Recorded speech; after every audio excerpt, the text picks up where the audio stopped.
बघा की या लेक्चरमध्ये आपण सुपरपोजिशन नावाचा जो टॉपिक आहे, आता नॉर्मली सुपरपोजिशन ऑफ वेव्हज हा टॉपिक शिकण्याच्या आधी तुम्हाला वेव्हचा कन्सेप्ट कळणं अत्यंत गरजेचं आहे.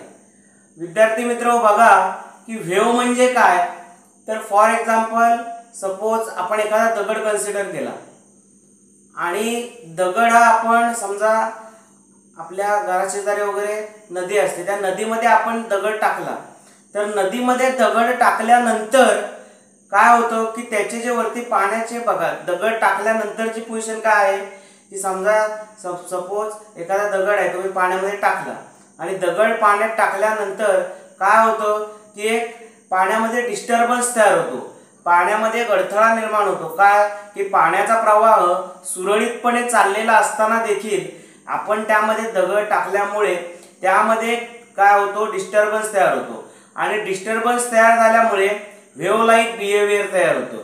आता वेव्ह म्हणजे काय, तर वेव्हला मराठीमध्ये आपण तरंग असं म्हणतो. वेव्ह म्हणजे काय बघा, a wave is a disturbance that transfers energy and momentum from one point to another medium. Example काय बघा, radio waves, microwaves, sound waves, seismic wave. आता बघा की सुपरपोजिशन ऑफ वेव्ह म्हणजे काय, तर नॉर्मली सुपरपोजिशन ऑफ वेव्हज मध्ये wave हा कॉन्सेप्ट अत्यंत महत्त्वाचा आहे. आता वेव्हची डेफिनेशन काय, a wave is a disturbance that transfers energy and momentum from one point to another medium. Example काय, radio waves, microwaves, sound waves and seismic waves. आता बघा की नॉर्मली या टॉपिक मध्ये आपण बघा काय की वेव्हची डेफिनेशन पाहिली. A wave is a disturbance. Wave हा एक प्रकारचा काय आहे डिस्टर्बन्स आहे आणि तो काय ट्रान्सफर करतो, तर एनर्जी अँड मोमेंटम आहे.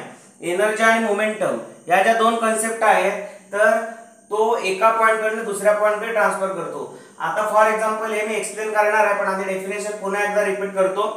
Wave is a disturbance that transfers energy and momentum from one point to another medium. Example radio waves, microwave, sound waves and seismic waves.